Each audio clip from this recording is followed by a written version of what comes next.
Onyenze bube egwu ndị Igbo. Oh my destiny, My destiny, who can challenge destiny? Destiny can be delayed and not deleted. Who God has blessed, no man can cause. I go fit Akalaka. oh my destiny, My destiny, who can challenge destiny? Destiny can be delayed and not deleted. Who God has blessed, no man can cause. I go fit Akalaka. una ga-eficha Akalaka. I go fit Akalaka.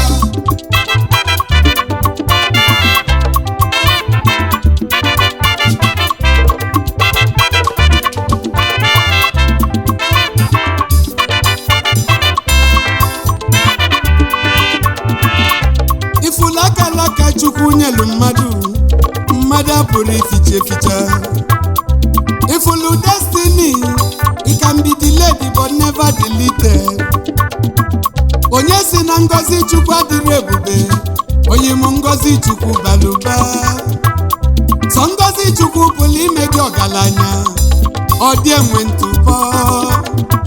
Maka igo moto, Asị na ịgwọgọ ọgwụ ego, ịlụbụ ụlọ, asị na ibugo ntụ, ide ogbenye, asị na ịga agba mbọ. ife ọ bụ n'ime n'ọnụ gị ekwulili. Maka na nwanne gị na-eme ọfụma, isi na o wele Akalaka yi. Ka njọ gị nwanne gị o nwere akala okwu. Maka na oyi gị na-eme ọfụma, isi na o wele Akalaka yi. Ka njọ gị oyi gị o nwere akala okwu. Onye ọbụla nwere Akalaka, onye ka a ga-eficha nke ya. Onye Chukwu ga-emele ebele ka ọ ga-emele ebele, onye agbachinala ibi ya n'ụwa. Oh my destiny, My destiny, who can challenge destiny? Destiny can be delayed and not deleted. Who God has blessed, no man can cause. I go fit Akalaka. oh my destiny, My destiny, who can challenge destiny? Destiny can be delayed and not deleted. Who God has blessed, no man can cause. I go fit Akalaka. unu ga-eficha Akalaka. Una go fit Akalaka. Una go fit Akalaka. Destiny can be Una go fit delayed Akalaka. but can never be deleted. Una go fit Akalaka. Akala Chukwu dara onye nne m na nya kojejo. Una go fit Akalaka. Na-emebe nụ Una go fit Akalaka. Una go fit Akalaka.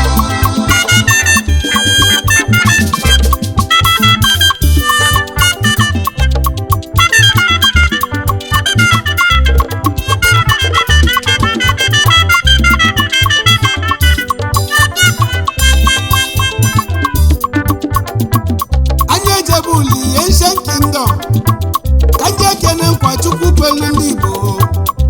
High Chief Dr. Emeka Okonkwo, nwata na ya eze one of uli Ancient Kingdom.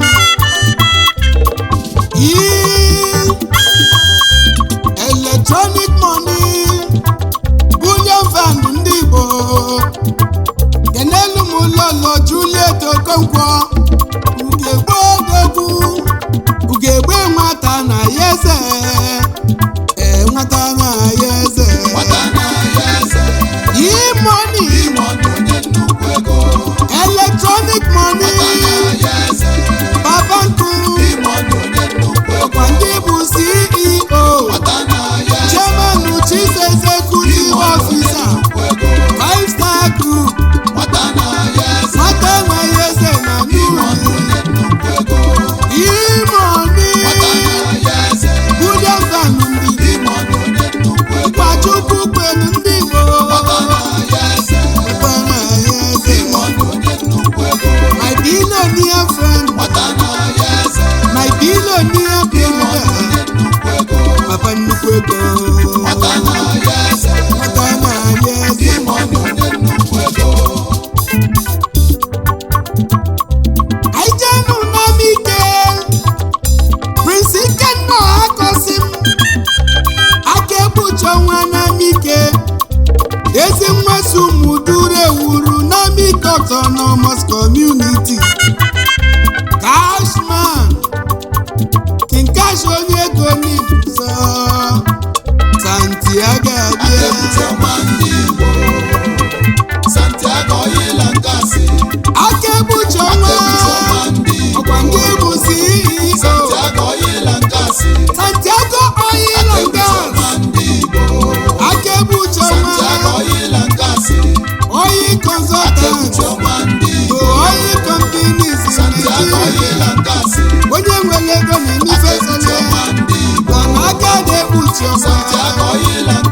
gị bụ CEO Easy Way Industrial Limited Sonia Lobby Associate Togbu onye nwere ego my billionaire friend Santiago Communication King Cash onye ego aka ebuchi ọnwa ndị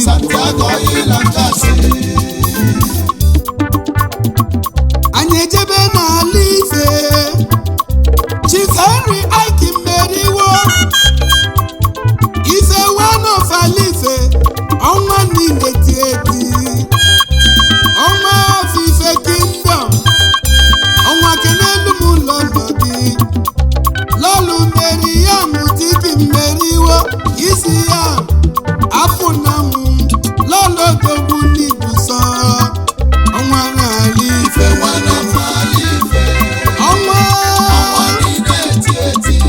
ọnwa n'ala Ife Triple M Continental Hotel onye nwere ego na Ife ọnwa ndị ụlọ iji dị ebube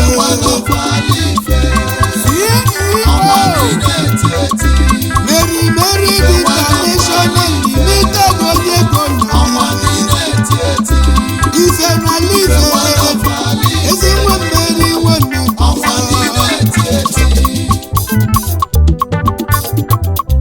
anyị ejebe wide mmiri ofu oyi metele onwe m Haiti Victor Nweribakụ Akwụgo awa Akwụgo one of wide mmiri CEO Harvester Hotel and Suites ọ dị na Lagos na Owerri n'alụ VCN Sports ọkasị akasị n'aka na-atụ sports equipment kenelu m lọlọ dị na Nweribakụ Osodiemego agbalụ m ndị Akwụgo fazuzi eke na ada eficha Akalaka eficha mmadụ pụrụ ificha Akalaka Akwụgo bịa keneli Akwụgo dị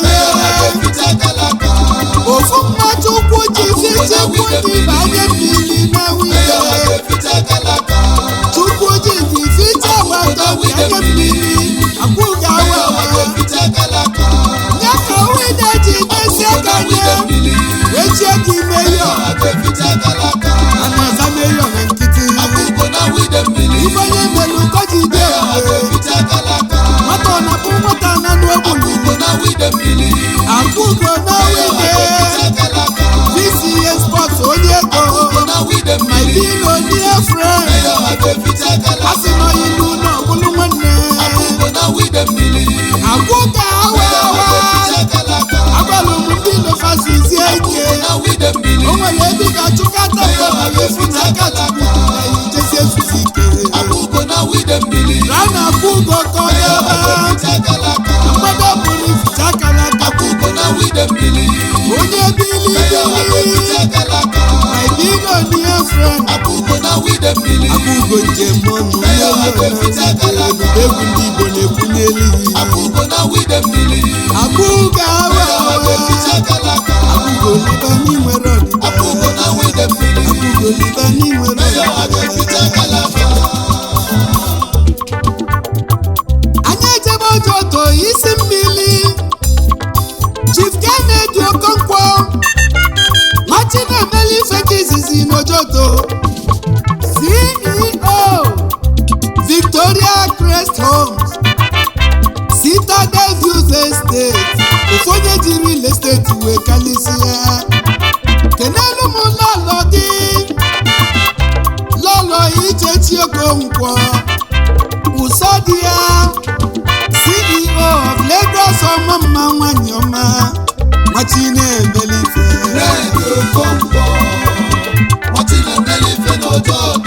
nwachi na-emeli ife onye Ojoto n'ide mmiri o ji real estate kalisia odogwu biggest landlord na Lagos State #1 real estate mama enelu mama ichechi okonkwo ụsọdịya ụsọ nwachi na-emelife CEO Lagos nwachi na-emelife ụjọjọgo n'ide mmiri ejide my billionaire brother nwachi na-emelife oh my destiny who can challenge destiny? Destiny can be delayed and not deleted. Who God has blessed, no man can cause. I the future Akalaka. oh my destiny Who can challenge destiny? Destiny can be delayed and not deleted. Who God has blessed, no man can cause. I the future Akalaka. unu ga-eficha Akalaka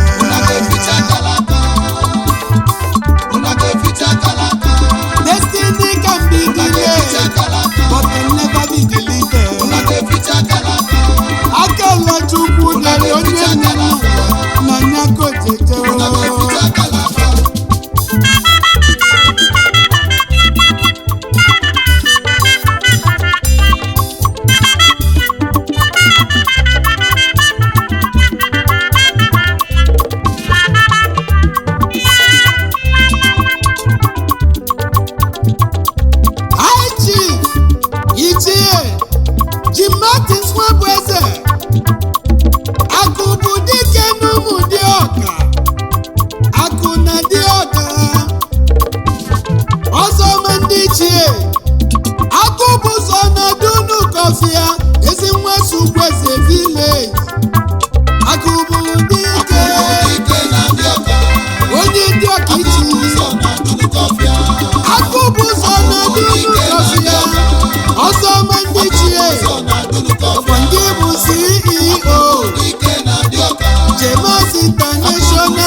Ojefi nwanyị ọma mma n'ibuso ngwa kpọba agbalụsie ngene ekulu ngene nwa adresị ndị ajali vice president Igbo ambassador na UK Igbo ambassador club na Belisa agbalụsie onye ajali obi n'ikpọ odogwu dị na nnukwu obi bili oyime agbalụsie ngene ekulu ngene nwa onye ajali obi n'ikpa onye nze nwa ma obi na-ekwu n'elu agbalụsie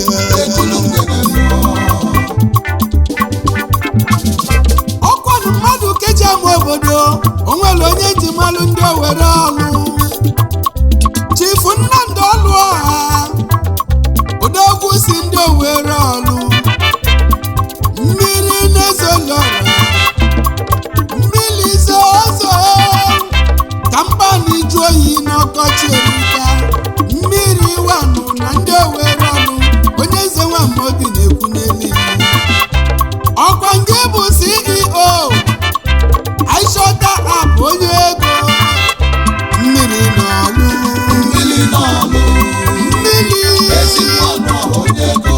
Chairman Chief Executive Officer Aishota app Baba Nku ezi oyime kenelu mezi nna gị Injinia Kevin Ọlụọha nna m lodogwu nna m mmiri n'ọlụ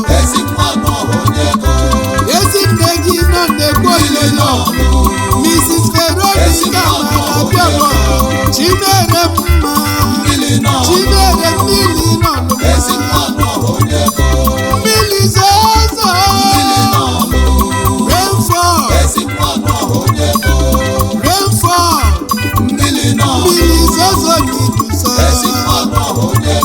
ezi nwa ọnụ ezi oyi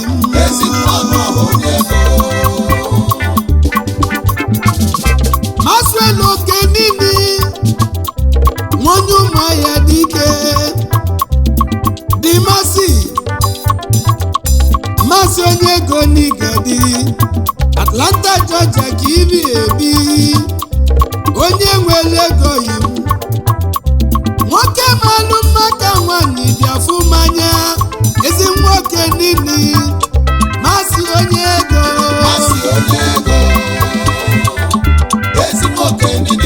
Maswelu oke nini ọkwa nke bụ CEO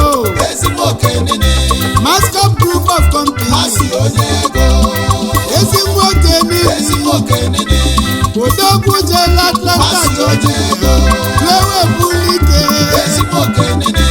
ezi nwoke nini onye ụmụahịa n'ibuso Mascom Group onye nwere ego n'ụmụahịa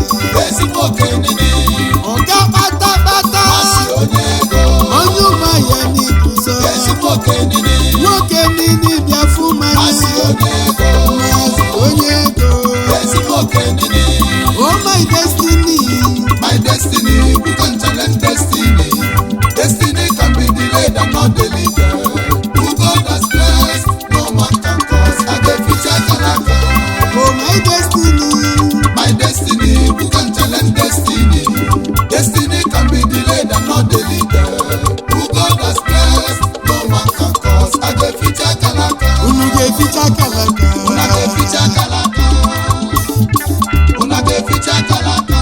destiny can be delayed but can never be deleted Akala Chukwu dere onye nna na nyako jeje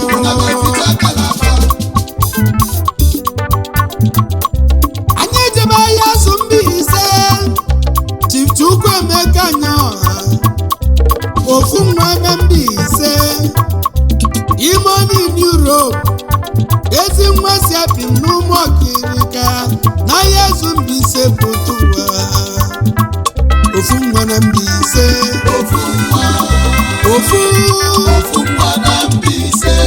imoni na Europe ezi nwa si ụmụ ọkirika ahịa azụ Mbaise mụlodogwu kedụ m lọlọ gị lọlọ Princess Ogechi Jennifer anyanwụ ụtụtụ mama ejima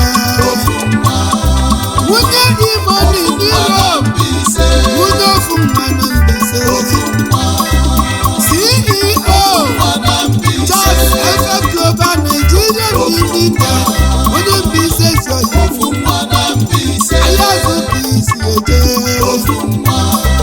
ofu na ofu onye Mbaise si oyi mmụọ ezi oyi egwu ndị Igbo ofu nwa na Mbaise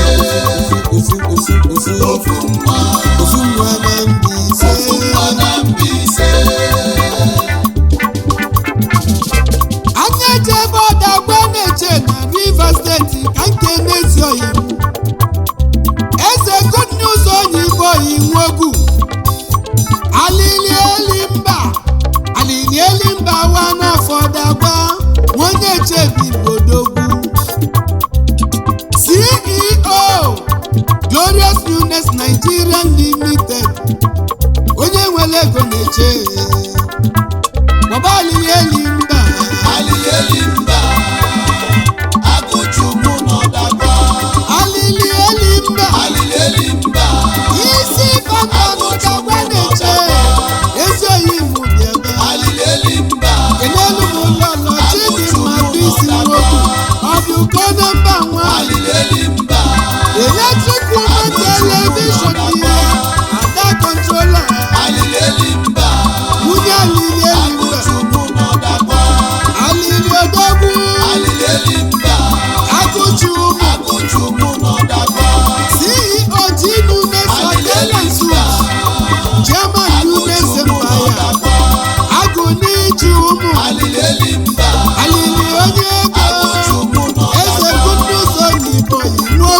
alili mba akụchu mụ n'ọdakwa alili mba akụchu mụ n'ọdakwa anyị ejebe agbụlụ n'idatọ ka nke n'ụmụnna nwezu akụ ambasadọ Chimajudi Bagba odogwu ụmụnna nwezu akụ one of agbụlụ onye agbụlụ kingdom ọkwa nke bụ CEO Chimako Marine Oji Marine eme ọgọ Port Harcourt kibia kpụlụ famụlụ gị Chimako Marine ụmụnna nwezu akụ n'idatọ Chimako Marine kenelu ụmụnna nwezu akụ n'idatọ Amuche Judi Chimako Marine ọmọ obi ibi ụmụnna ya nwezu akụ n'idatọ ezi nne m ụlọ sochi Chimako Marine enne ụmụnna nwezu akụ n'idatọ enne m ụlọ ọlụ Chimako Marine nne m ụlọ kasi ụmụnna nwezu akụ n'idatọ nwezu akụ n'idata Chimako Marine Oji Marine eme ụmụnna nwezu ọgọ akụ n'idatọ Oji Marine eme ọgọ Chimako Marine onye ji mala ụmụnna nwezu akụ n'idatọ ezi nwa chimche ibe aba ezi nne m ụlọ ụmụnna nwezu akụ n'idatọ onye bụrụ onye ego Chimako Marine ezi oyi maiti ụmụnna nwezu akụ n'idatọ nwezu akụ n'idata Chimako ezi oyi ebube egwu ndị ụmụnna nwezu akụ n'idatọ anyị ebula egwu ka anyị jebe ọsụmohu Chinonso Victor Mohalu Dononi CEO King Noni Exchange onye ego ezi nwa ọsụmohu Jakarta n'Indonesia kidi ebi Dononi na Jakarta Dononi onye ọsụmohu onye ezi mmasị ọsụmohu Dononi na Jakarta onye ọsụmohu onye ọsụmohu onye ego kenelu m lọlọ Dononi gị na Jakarta Chinasa Charity onye ọsụmohu Mohalu onye ego lọlọdogwu Dononi na lọlọdogwu lọlọdogwu onye Dononi ọsụmohu onye ego King Noni Buti Dononi na Jakarta ọmụmma nwanyị onye lecha ọsụmohu onye ego egwu nne tili Dononi mmadụ na Jakarta Chinonso Victor Mohalu ezi oyi mmụọ Dononi na Jakarta Noni Moni onye ọsụmohu onye ego Noni Jakarta Dononi na Jakarta obere nwa ka Chukwu dị onye na ọsụmohu onye ego onye ọsụmohu onye ego Dononi na Jakarta Dononi onye ọsụmohu onye ego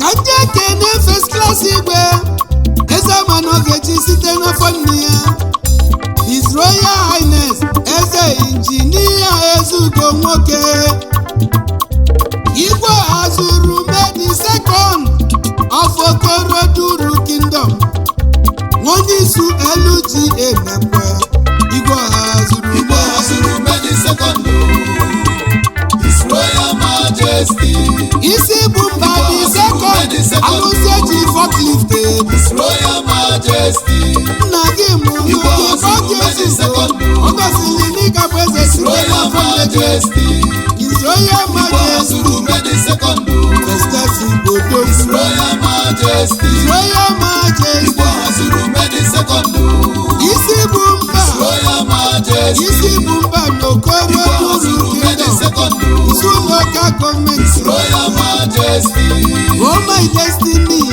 my destiny you can challenge destiny destiny can be delayed and not deleted who God has blessed no man can cause I go fit Akalaka Oh my destiny you can challenge destiny destiny can be delayed and not deleted who God has blessed no man can cause I go fit Akalaka unu ga-eficha Akalaka una go fit Akalaka